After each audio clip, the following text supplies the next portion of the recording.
Fala, gente maravilhosa do meu Brasil! Estamos aqui mais uma vez nesta segunda-feira para estudarmos a palavra de Deus. Ela está conosco e eu quero que você esteja com seu coração aqui também para juntos estudarmos João capítulo 5.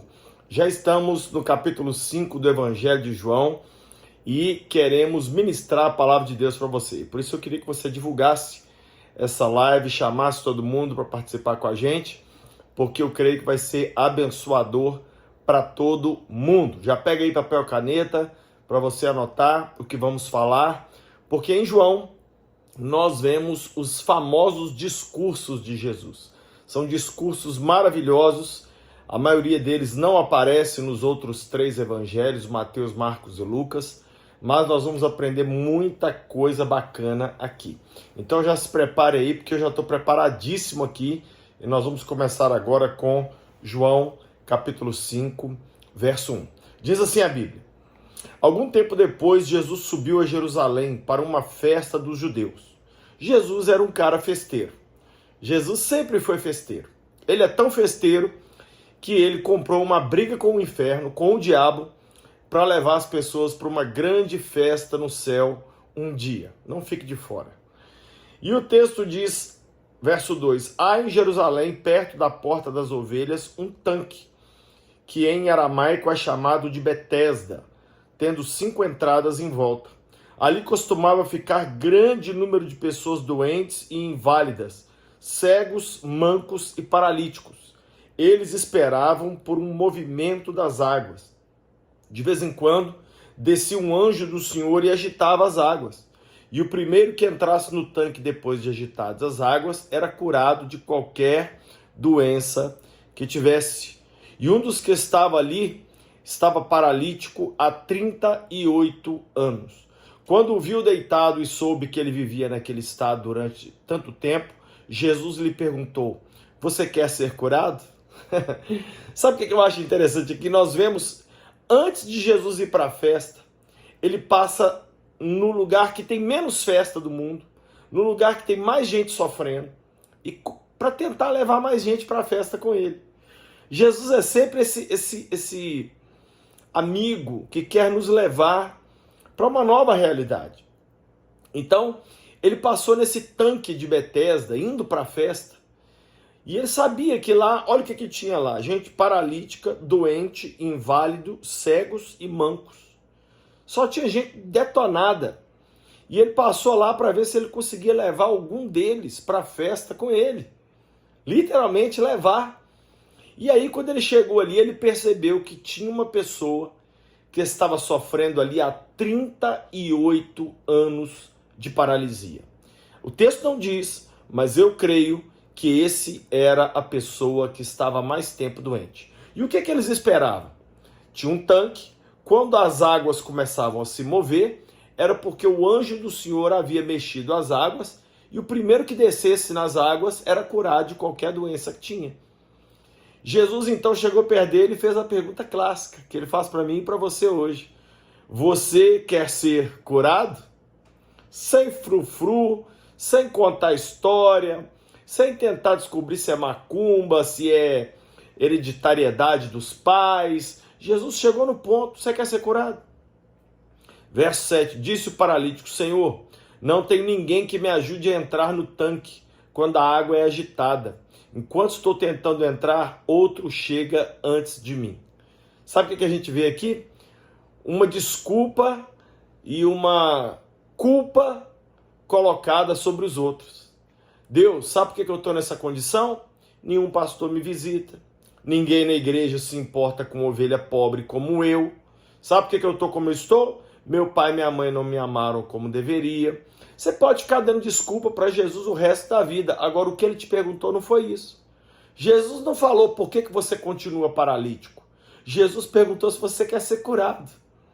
E ele, ao invés de responder a pergunta de Jesus, deu uma desculpa. A culpa, Jesus, de eu estar assim é dos outros. Quem sabe você é essa pessoa que vive pondo a culpa nos outros. Verso 8, disse-lhe Jesus: levante-se, pegue sua maca e ande.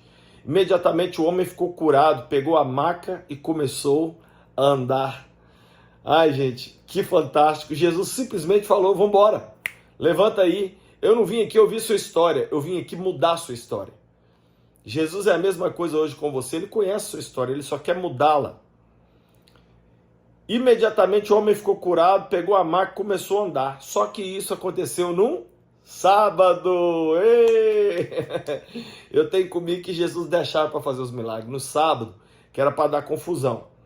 E por essa razão os judeus disseram ao homem que havia sido curado: hoje é sábado, não é permitido você carregar a maca. Olha bem isso, gente. Mas o homem respondeu: aquele que me curou me disse, pegue sua maca e ande. Então eles lhe perguntaram: quem é esse homem que mandou você pegar a maca e andar? Em outras palavras, quem é esse cara que mandou você desobedecer o sábado sagradíssimo? Verso 13, o homem que fora curado não tinha ideia de quem ele era, pois Jesus havia desaparecido no meio da multidão. Mais tarde, Jesus o encontrou no templo e lhe disse: olha, você está curado. Não volte a pecar para que algo pior não aconteça a você.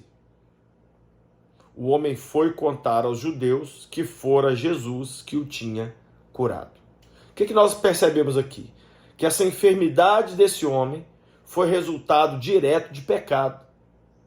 E Jesus advertiu: ó, não volta para o pecado não, que a doença volta e volta pior.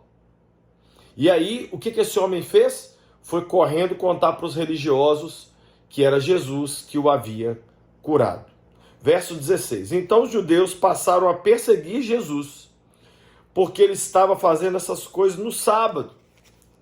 Veja bem, gente, para os religiosos daquela época, o que contava não era a pessoa ser curada, não. Era obedecer os mandamentos. As regrinhas da lei de Moisés eram mais importantes do que as pessoas estarem bem ou estarem mal.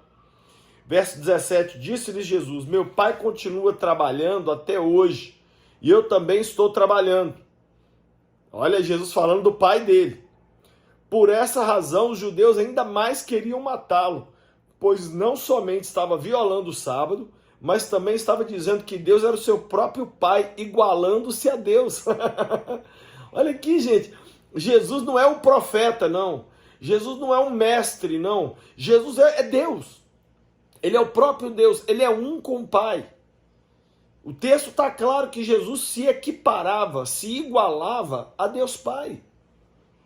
E mais, além de Jesus mandar as pessoas fazerem as coisas no sábado, os judeus também queriam matar Jesus porque ele se fazia como Deus. Verso 19, Jesus lhes deu essa resposta: eu digo verdadeiramente que o filho não pode fazer nada de si mesmo, só pode fazer o que vê o Pai fazer. Porque o que o pai faz, o filho também faz. Jesus está falando da intimidade e do relacionamento próximo que ele tem com o pai. Verso 20, pois o pai ama o filho e lhe mostra tudo o que faz. Sim, para a admiração de vocês, ele lhes mostrará obras ainda maiores do que essas. Em outras palavras, Jesus estava dizendo: vocês estão chocados com o milagre do cara? Vocês vão ver coisa muito maior que eu ainda vou fazer. Verso 21, pois da mesma forma que o Pai ressuscita os mortos e lhes dá vida, o Filho também dá vida a quem ele quer. Ou seja, Jesus estava anunciando: ó, paralítico é coisa pouca para mim. Eu vou começar a ressuscitar os mortos, porque o meu Pai ressuscita mortos. Além disso, a ninguém julgo, mas confio todo o julgamento ao Filho, para que todos honrem o Filho como honram o Pai. Aquele que não honra o Filho também não honra o Pai que o enviou. Gente, hoje eu entendo essa verdade aqui perfeitamente. Você quer me fazer bem? Faz bem para os meus filhos, Davi e Emily. Você quer me agradar? Agrada os meus filhos. Deus é a mesma coisa. Você quer deixar Deus feliz? Não fica bajulando Deus, não. Bajula o filho dele. É isso que Jesus estava dizendo aqui. Aquele que não honra o Filho, não honra também o Pai. Verso 24, eu asseguro, quem ouve a minha palavra e crê naquele que me enviou, tem a vida eterna, e não será condenado, mas já passou da morte para a vida. Quem crê em mim tem a vida eterna, não será condenado, mas já passou da morte para a vida. Ou seja, Você não vai ter a vida eterna quando você morrer, não. A vida eterna já começa para aqueles que creem em Jesus aqui embaixo, aqui hoje. Verso 25, eu afirmo que está chegando a hora e já chegou em que os mortos ouvirão a voz do Filho de Deus e aqueles que a ouvirem viverão. Jesus estava falando não só dos mortos que ele ressuscitou no seu ministério, mas da ressurreição no último dia. Pois da mesma forma como o Pai tem vida em si mesmo, ele concedeu ao Filho ter vida em si mesmo. Ele deu-lhes autoridade e deu-lhe autoridade para julgar, porque é filho do homem. Filho do homem é um título messiânico. Não fiquem admirados com isso, pois está chegando a hora em que todos os que ouvirem, todos os que estiverem nos túmulos, ouvirão a sua voz e sairão. Os que fizeram o bem ressuscitarão para a vida, e os que fizeram o mal ressuscitarão para serem condenados. Por mim mesmo nada posso fazer. Eu julgo apenas conforme ouço, e o meu julgamento é justo, pois não procuro agradar a mim mesmo, mas aquele que me enviou. Lembra que Jesus está dando uma resposta aos religiosos. Os religiosos acharam ruim que Jesus estava fazendo milagre no sábado e acharam ruim que Jesus estava se comparando com Deus. E aí o que Jesus faz? Ele fala que ele vai continuar fazendo obras, que ele vai fazer obras ainda maiores e que ele e o Pai são um. E que tudo que ele faz é porque o Pai mandou. Verso 31. Se testifico acerca de mim mesmo, o meu testemunho não é válido. Mas existe outro que testemunha em meu favor. E eu sei que o seu testemunho a meu respeito é válido. Ele estava falando aqui de João, ó. Vocês enviaram representantes a João, e ele testemunhou da verdade. Não que eu busque testemunho humano, mas menciono isso para que vocês sejam salvos. João era uma candeia que queimava e irradiava luz, e durante certo tempo vocês quiseram alegrar-se com a sua luz. Em outras palavras, o ministério de João foi top, foi maravilhoso, mas durou pouco tempo, e vocês quiseram alegrar-se e permanecer com o ministério de João. Verso 36. Eu tenho um testemunho maior do que o de João. A própria obra que o Pai me deu para concluir e que estou realizando, testemunha que o Pai me enviou. E o Pai que me enviou, ele mesmo testemunhou a meu respeito. Vocês nunca ouviram a sua voz, nem viram a sua forma, nem a sua palavra habita em vocês, pois não creem naquele que me enviou. Jesus estava dizendo claramente para eles, ó, vocês não acreditaram em João, cara. Vocês não acreditaram em João, que é um cara aqui da terra. Como é que vocês vão acreditar em mim? O Pai me enviou. O Pai me mandou vir, realizar as obras que eu estou fazendo. Vocês não acreditavam em João, que estava só batizando? João nunca fez um milagre. Como é que vocês vão crer em mim? Né? Verso 39. Vocês estudam cuidadosamente as Escrituras, porque pensam que nelas vocês têm a vida eterna. E são as Escrituras que testemunham a meu respeito. Jesus está dizendo, se vocês estudarem as Escrituras, vocês vão ver que eu estou nelas. E que eu tenho a vida eterna para dar para vocês. Verso 40. Contudo, vocês não querem vir a mim para terem vida. Olha aí. Não é que não podem, não querem. Vocês não querem crer em mim. Vocês preferem ficar com a lei de Moisés do que acreditar naquele que criou a lei e que criou Moisés. Verso 41. Eu não aceito glória dos homens, mas conheço vocês. Sei que vocês não têm o amor de Deus. Eu vim em nome do meu Pai, e vocês não me aceitaram. Mas se outro vier em seu próprio nome, vocês o aceitarão. Olha isso, gente. Isso aqui é uma referência até ao próprio anticristo. Quando o anticristo vier, as pessoas vão se curvar diante dele. Mas Jesus veio e as pessoas não aceitaram o testemunho de Jesus. Verso 44. Como vocês podem crer se aceitam glória uns dos outros, mas não procuram a glória que vem do Deus único? Em outras palavras, como é que vocês ficam se bajulando uns aos outros e não procuram a glória que vem do único Deus? Contudo, não pensem que eu os acusarei perante o Pai. Quem os acusa é Moisés, em quem estão as suas esperanças. Jesus estava dizendo o seguinte: já que vocês são seguidores de Moisés, quem vai condenar vocês um dia vai ser o próprio Moisés. Moisés um dia vai dizer: vocês tinham que ter crido em Jesus porque eu profetizei a vinda dele. Então Jesus está dizendo isso aqui, ó. As esperanças de vocês estão em Moisés, mas Moisés testifica sobre mim. Verso 46, se vocês crescem em Moisés, creriam em mim, pois ele escreveu a meu respeito. Moisés falou que viria um que seria maior do que ele e que quem não cresce nele seria morto. Jesus foi assunto na boca de Moisés. E o último verso de João 5 diz, verso 47, visto porém que não creem no que ele escreveu, como crerão no que eu digo? Em outras palavras, Jesus termina esse longo discurso dizendo o seguinte: se vocês não creem em João Batista, que é um cara aqui da terra, que não fez nenhum milagre, só molhava os outros no batismo. Se vocês não creem em Moisés, porque Moisés falou que eu viria, Moisés falou que eu apareceria. Se vocês não creem, nem vendo os milagres que eu estou fazendo, se vocês não acreditam que eu sou filho de Deus, qual é a saída para vocês? Nenhuma. Vocês não querem vir até mim para ter vida. Jesus estava dizendo que o próprio povo dele estava rejeitando ele. Eu e você muitas vezes somos filhos de crentes, nascidos em lares cristãos. Temos que tomar cuidado para a gente não agir como judeus, que pediam a Deus que o Messias viesse, e quando o Messias veio, simplesmente o desprezaram. Simplesmente o deixaram para lá. Precisamos crer em Jesus e viver a palavra de Jesus. Pai querido, eu apresento ao Senhor cada vida que acabou de ler e estudar comigo João capítulo 5. Esse texto tão rico, onde Jesus fala de quem ele é, da missão que ele veio cumprir, do como ele é parecido com o Pai e do quanto precisamos crer nele. Pai, eu te peço, ajuda cada um de nós a levarmos Jesus a sério, a vivermos Jesus intensamente.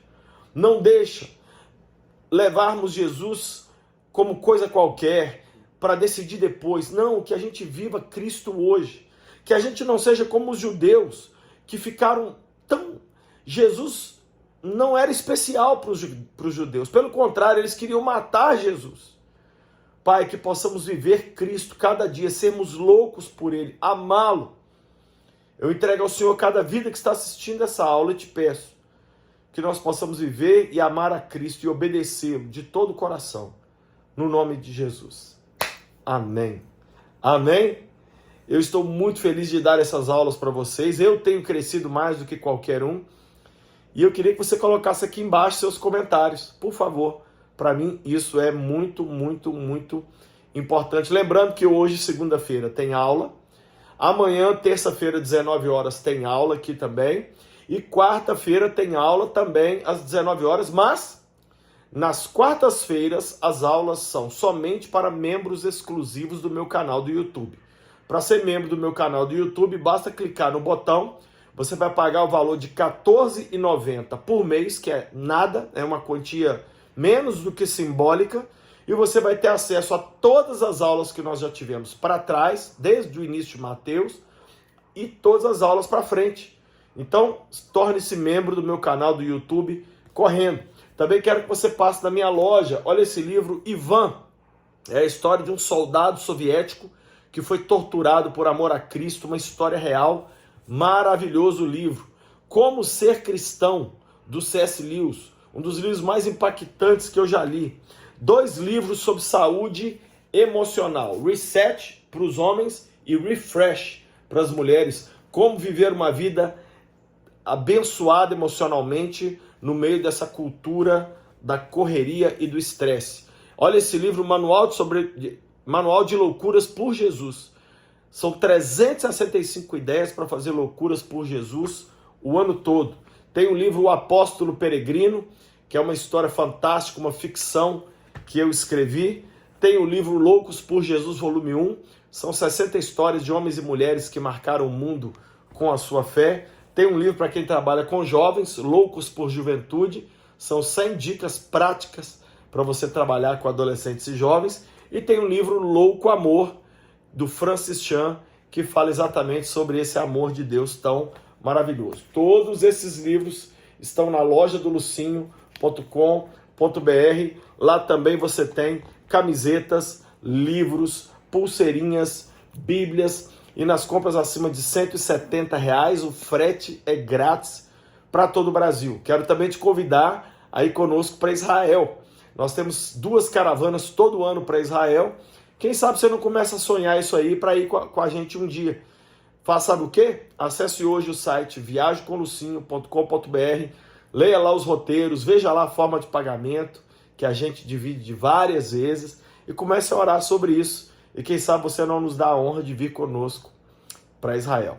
Galera, amanhã então, 19h30, coloca aí, 19 horas, desculpe, coloca o seu relógio aí para despertar às 19 horas para a nossa aula. E não se esqueça, sejam loucos por Jesus.